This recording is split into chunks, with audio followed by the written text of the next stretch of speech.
We're live. We'll do it live. Oh my God, 9 people already? Amazing. I thought I was going to have to wait again. We'll wait just a second. We'll wait a little bit longer for more people to filter in. Stop with the Denoro attacking me right now. Oh my God, I was not expecting this. Stop. I can't. I've read so many fics where they are flying while they kiss. I can't. I cannot. My body would not survive that. Okay. Everyone who's here, say hi to each other. Get to know each other. Good morning, Gemma. I'm so glad you made it. I feel so badly that you have to come on here at 3 a.m., but glad to have you. Hello, hello. Good job. It's fine. People are coming in. I always feel so awkward just sitting here waiting for people to filter in. But it looks like we got a lot. This is like the correct amount, I feel like, for a good conversation. We'll wait another 30 seconds before we get started. I actually did somewhat prepare this time, like a little bit more prepared than last time. I have some bullet points, but that's about it. How was everyone's Monday? Mine was, it was Monday. It was like the most Monday ever. So in general, just long and annoying. Yes, I am excited for Legends to come back October 22nd. I saw that on Twitter as I was leaving the office today, which is great. It's hilarious because that is exactly 1 week from the last EarpChat that we will do for the finale of the season of Winona Earp. So it's like one right into the next. Not slowing down. We're not slowing down. Reactions for life. Just finished feeding feral cats catnip. That is not a joke. You have had a great Monday then, apparently. First day of class. Enjoy. I love the first day of school. Okay. We're about 3 minutes into this, so let's get started. Today, this is EarpChat number 2. Last week was the inaugural EarpChat, where we talked about episode 5, Jolene. So today, obviously, we're going to be talking about episode 6, which was called If We Make It Through December. And it was Christmas in August. So it was for them, it was Christmas. And, we just got to enjoy Christmas a little bit early this year. I have a couple things written down here that I wanted to talk about. And then I'm going to try and keep up with questions as I go. And then each week, I think I'm going to try to grab a favorite line, a favorite moment from the episode, and then also my biggest question or my biggest WTF, what's going on out of the episode. So I don't know what to start with. Let's start with a recap because there was a lot to unpack in this episode. So number 1, Julian, this guy, is the Angel / Waverly's father. Who knows if he's alive? Who knows if he's dead? Who knows if he's coming back? But a lot of people seem to think that Charlie and Julian are one and the same. So Charlie is working, I guess, with the Purgatory Sheriff's Department, or he was supplementary, he was with fire or something like that. Kind of missed that part of the episode, but Nicole knows him. So that's good. So it seems like he's been in Purgatory for at least a little while, if he's working in that department. But a lot of people are speculating on whether or not Charlie is in fact Julian. It's an interesting theory. I don't know how well it holds up if you consider that he's been working with Nicole. Maybe I missed the fact that he like just started there, but I don't know. It would make sense. He looks like he's super young. So in that way, doesn't really make sense that he's her father, but he's also an angel, so he's probably like immortally young or something. Yeah, he could be new. The entire fire department was roasted by dolls. That is accurate. So was he part of fire, or did I make that up in my head? It also is weird to think, yes, I agree with this. It's weird to think Winona is sleeping with Waverly's father, which is the first thing I thought when somebody first said that Charlie was Julian. That would be very, very weird. I'm going to really quickly just turn this light off because it's really awkward.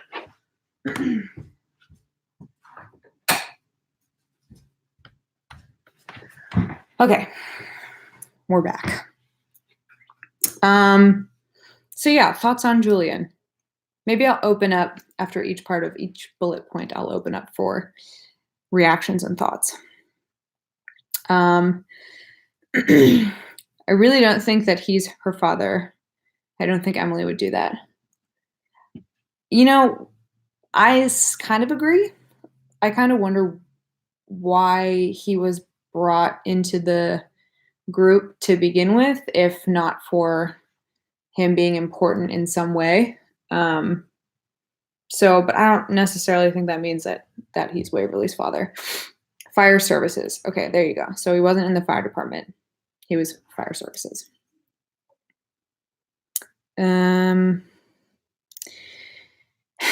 Yeah.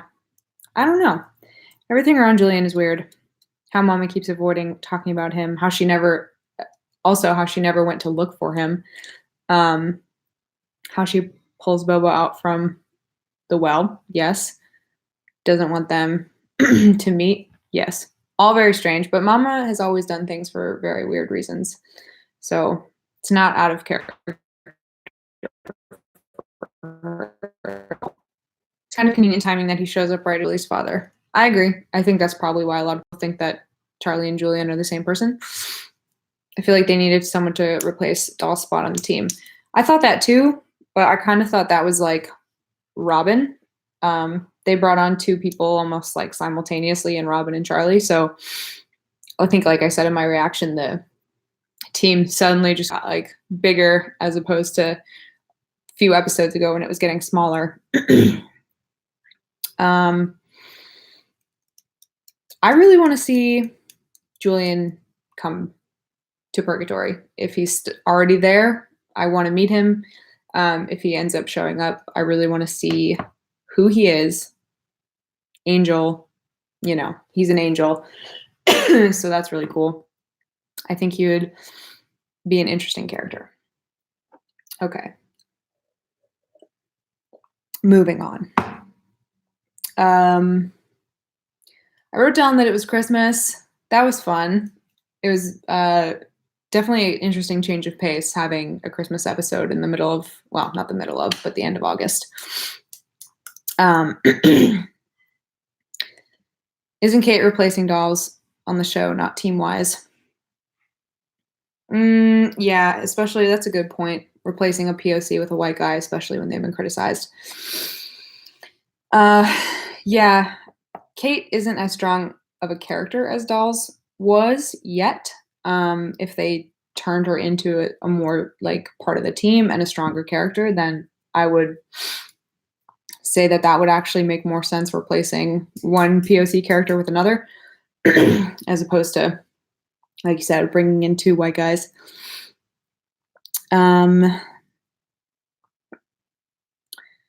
If he's connected to Balar like Julian and Waverly were, he would probably have to show up near the finale. Yeah. Chances are Charlie isn't human or is cursed, given that Winona is attracted to him. Yes, her track record is very indicative of that. She really only is attracted to immortal, revenants / Doc Holliday. All right. What else we got? As soon as I start doing these, I all of a sudden have dust or something in my throat, and I just like am dying. Why?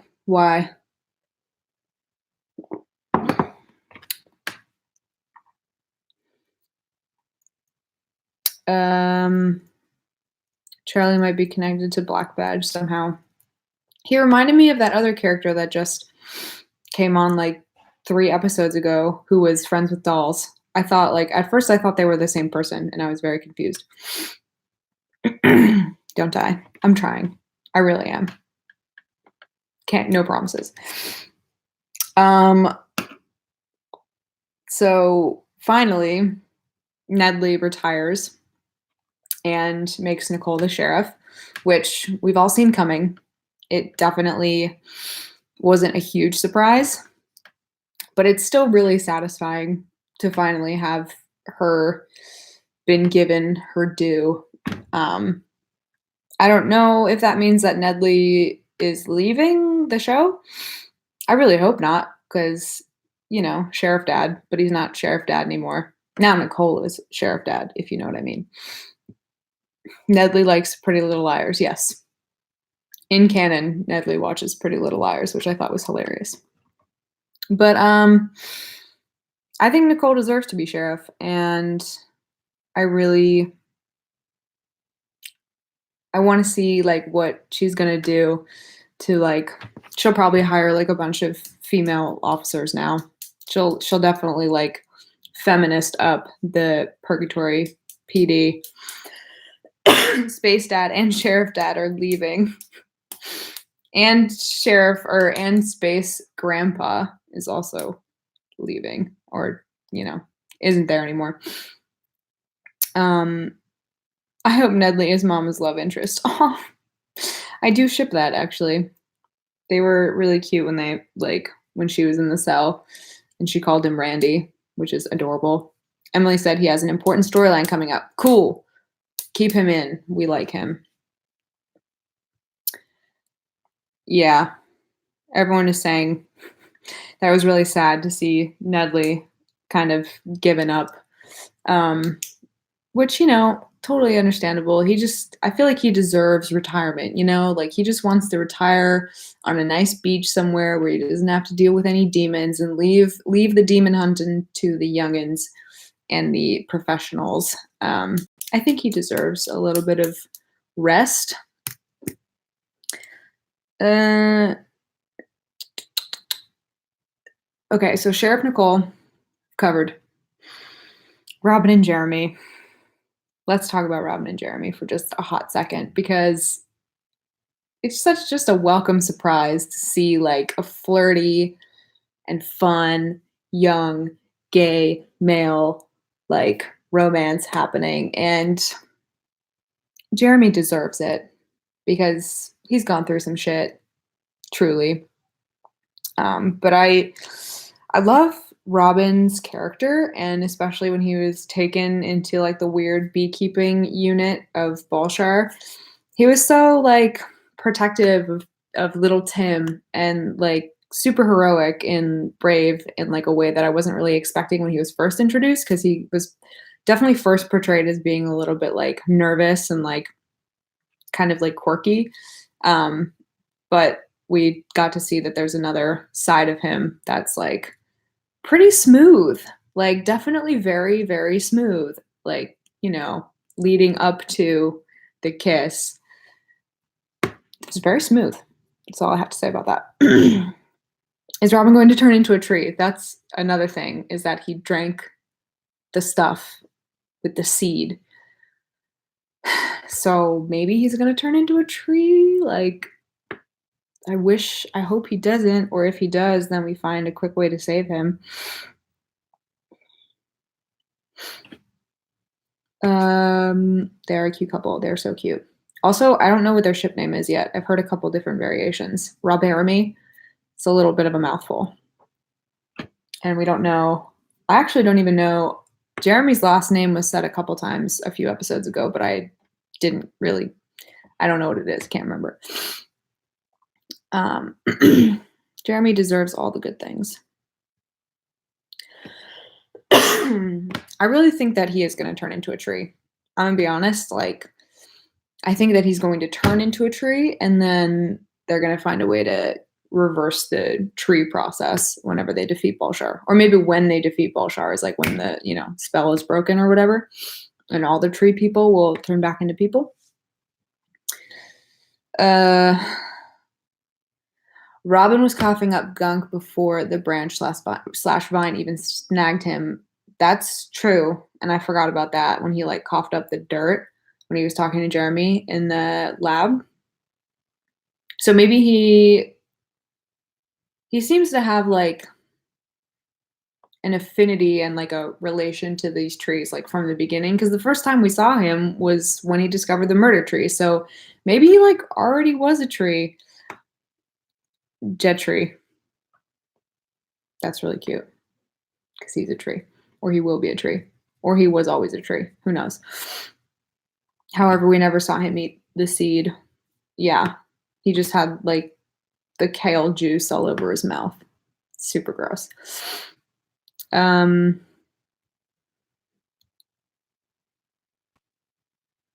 his last name. Okay, there you go. Robin Jet and Jeremy Jettree. So like Jettree. Jettree.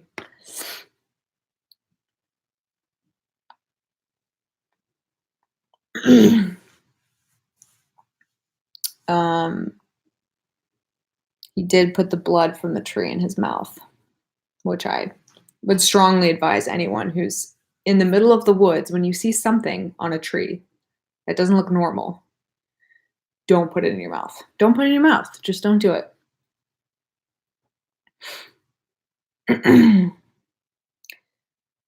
There was a lot in this episode. Everyone, like, the more comments I'm seeing, the more I'm like, oh my gosh, that did happen too. Wow. Yeah, like about how Balshar was turning the old families of purgatory, their descendants, like that's what he was doing, I'm assuming, in the beekeeping place, was turning them into trees. I think he's trying to make a tree army. I think this is like, gosh, I'm gonna screw this up for sure. But is it Macbeth? When he's like, the prophecy is like the trees are gonna come to the edge of the castle. Is it Macbeth or Hamlet? I can't remember. He's trying to make an army, bottom line. Eco-friendly demon. Hashtag eco-friendly demon. Macbeth, thank you. Yes, I was right. Good times. Okay, what else do I have on my list here? We talked about Charlie. We talked about Julian. We talked about Charlie potentially being Julian. Talk about how it was Christmas. We did not, however, talk about the Way Hot in this episode, which I think we should. I wrote down, well, I had two things that were my favorite moment in this episode. They were tied. Number one was during the dinner, the Christmas dinner, where they had a place set for dolls. I thought that was really sweet. And I thought that it was nice to have like kind of a reminder. I like when like we don't totally lose a character despite them leaving the show, and that there's just like hints throughout of just them like just remembering, like still remembering, who they lost and stuff. So I thought that was really nice. But my second favorite moment from the episode was the dance, obviously, dance part 2. And I liked it so much because it was so awkward. I like had secondhand awkwardness. Like if I ever did that, like what Waverly did, I would be so embarrassed. But like she pulled it off. She did really well, I will admit. And I actually thought it was really interesting because someone told me later, because I was in my reaction saying like, how did she do this without cracking up? She actually did, but you can kind of tell in the episode, like she like breaks character a little bit, but they kind of smoothed it over and like let it play out, which I thought was awesome. And it added a lot of genuine nature to the whole thing.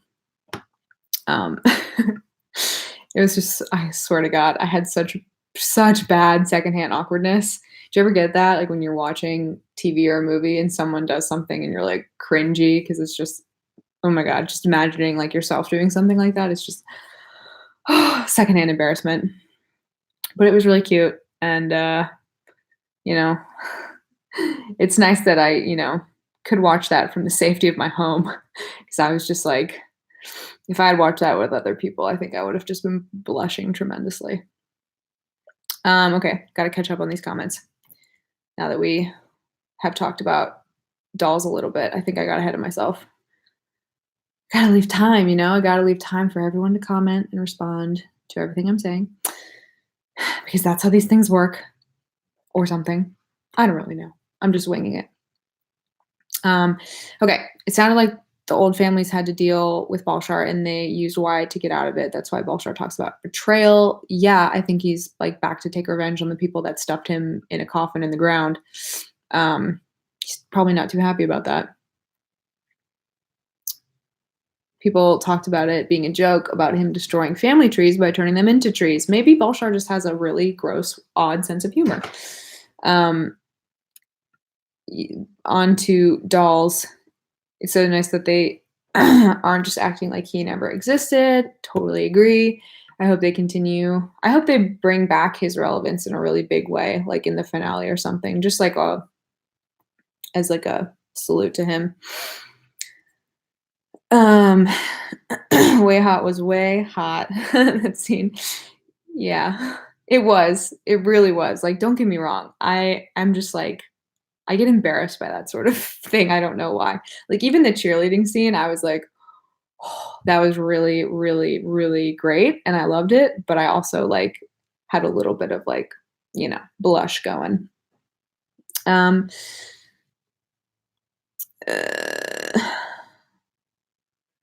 menstrual angel cracked me up. Same. Big time. It was hilarious. Good point. That's a really good point, actually, about sis comment. I love that she was so awkward about it. It seems so much more like Waverly than cheerleader Gooverly, which actually I forgot that was, in fact, Gooverly and not like truly Waverly. Which actually, yeah, makes way more sense now that when you put it in that context, like, of course, like Gooverly is way more, sure of herself, and just doesn't really mind taking risks like that. And then like to have Waverly do it again without the whole Gooverly demon part of her and be awkward about it seems, yeah, a lot more like Waverly to me. Dom talked about filming the dance scene and how it was hard to not crack up and break character. I can imagine. I would not be able to do it. It was quite cringy in a good way. Yeah, totally in a good way. Totally, completely in a good way. But I was cringing a little bit. As you can see in my reaction, I was could not deal. I felt like I was intruding on a private moment. Yes. I feel like that all the time when I'm watching like TV in general. Just like some moments I'm like, should I even be watching this? Like, am I allowed to watch this? Everyone we're all talking about it's all, wink wink, cough cough, Nicole moaning, Waverly moaning. I thought that was bold that they put that in there. I was very like surprised that came up. I'm appreciative that it did because oftentimes when two women are in a relationship on TV, you really only get the barest hints of them, like even coming into sexual contact with each other at all. Like somehow they always like have clothes on after having sex, and you're like, it's not how it works. But appreciate the effort. But this was good. This was good and explicit, which I appreciated because you don't want them to feel too sexualized on the one hand, but you also don't want them to feel too like unrealistic. So I thought that was really a nice detail. Which was cuter, Elf Nicole or Santa Waverly? Elf Nicole. Sorry. She looks so cute because she's so tall. And so like it just looked insane that she was like supposed to be this tiny little elf, but she's just like a tall goddess. They were brunching. #brunch. We're never not gonna use #brunch now. It's a law. I have 2 things left on my bullet points. And it looks like we're going to go over on time just a little bit, but I'm not going to rush or anything. So one of the things I had was Mama let Bobo out of the well, which I've been waiting for, 6 episodes now for Bobo to come out of the well. And he, in my recap for season 2, I was talking about, once he did get out of the well, wasn't he gonna deliver Waverly to Balshar? Was that a thing? And now that it seems like he's back on board with being Waverly's like guardian angel, especially after having seen that flashback of him being there when she was born and bringing him to Ward, who was in Shorty's. So it's hard to tell where his loyalties lie. So he, might be on the side of the Earps and he might be on the side of Balshar. We don't know. But we know that Mama let him out. So what are our thoughts on that? Because I believe in him and I believe in his redemption arc, and I feel like he's gonna do what's best for Waverly, no matter what. He wouldn't do anything with Mama back in the picture. She's a scary lady when she wants to be. She's definitely very intimidating.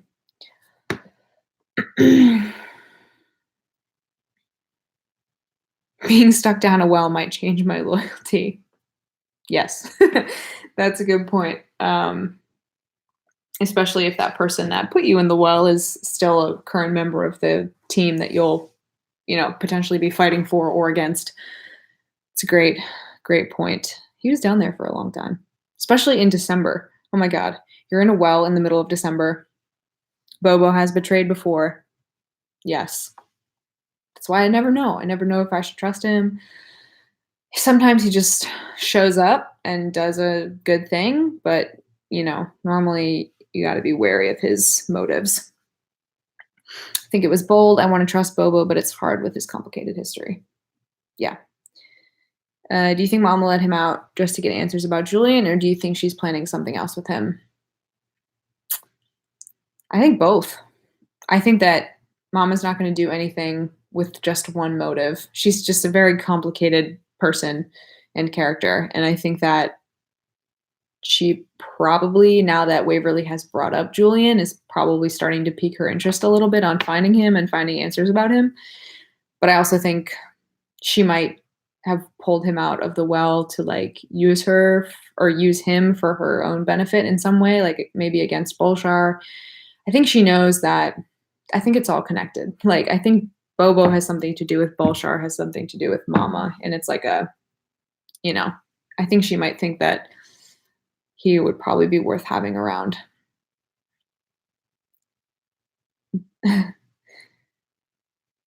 Okay.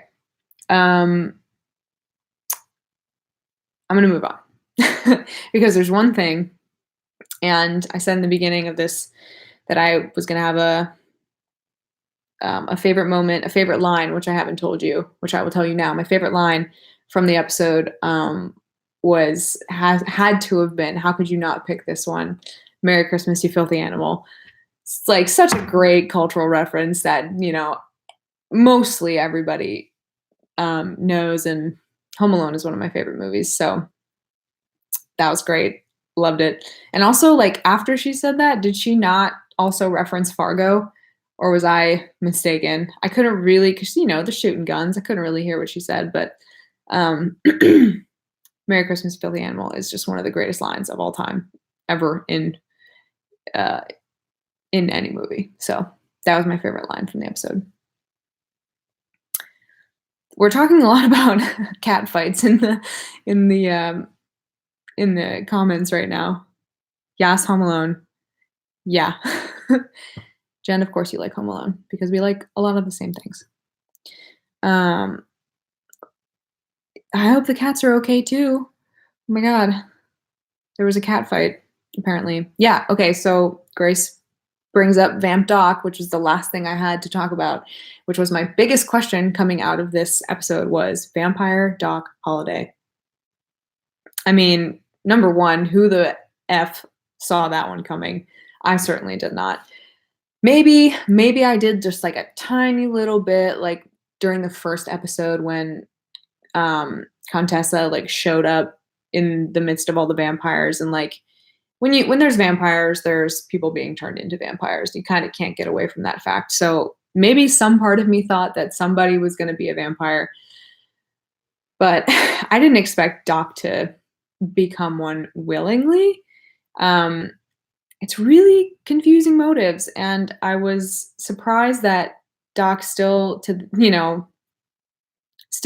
wouldn't say anything to anybody, would make a huge decision that affects everybody that he's close to, including Winona, and just didn't say anything and just was like, cool, make me a vampire.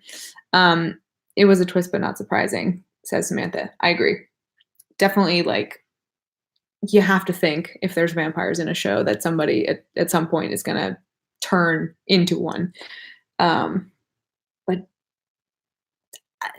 what does it mean? Like, why, first of all, was he inclined to do that? I know he was missing his immortality a lot. So that's definitely a very powerful motive to do the whole vampire route. But that was just crazy shit, man. What was he thinking? Shit, I don't really know. It has to be reversible. I mean, in the realm of Winona Earp, like, what isn't possible? So it might be possible. Doc wanted to feel needed. I heard a lot about that too, and also in the articles that I read after the episode, recapping just like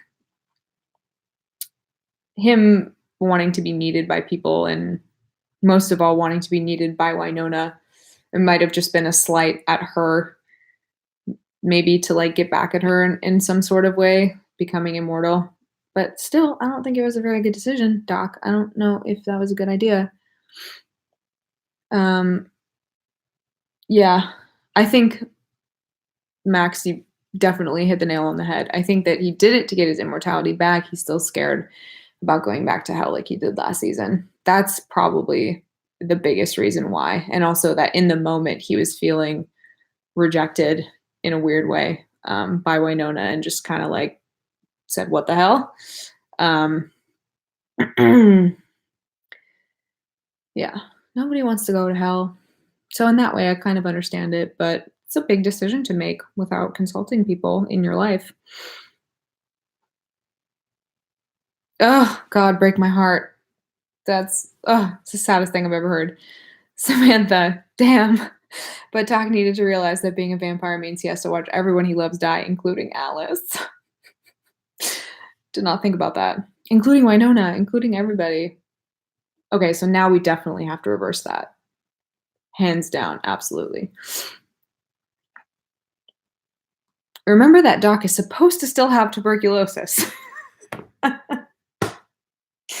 Man, you do have a point. He was sick, and the immortality that the what's her Salt Witch? I'm gonna call her Salt Witch because I forget her name from season 1. Buried in the salt. Yeah, Salt Witch. She made him immortal when he was dying of tuberculosis. So did he still have it after not being immortal anymore? Potentially.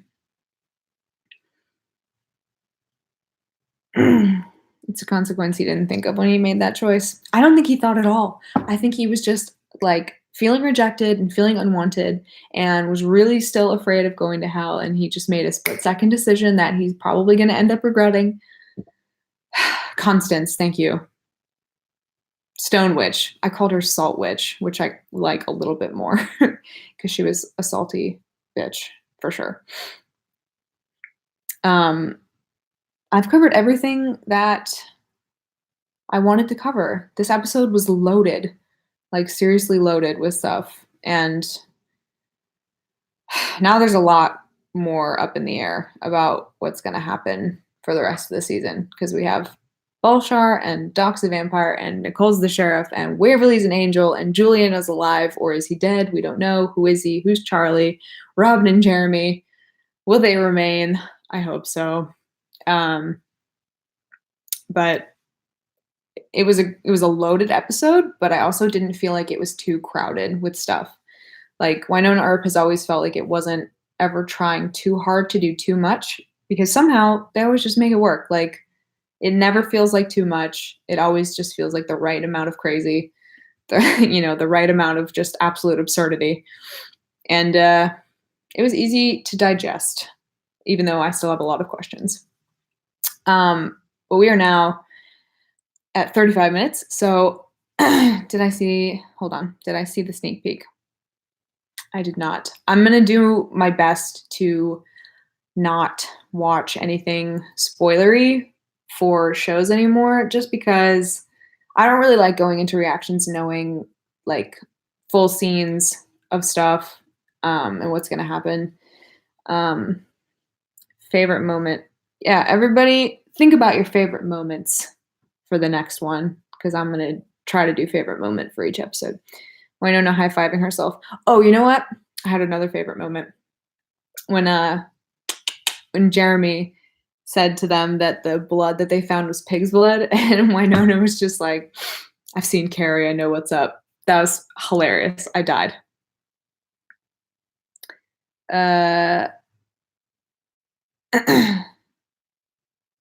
These are all great. Oh my God. Those elf ears, or are you just happy to see me? I'm going to use that in my day-to-day during Christmas season only. Okay, cool.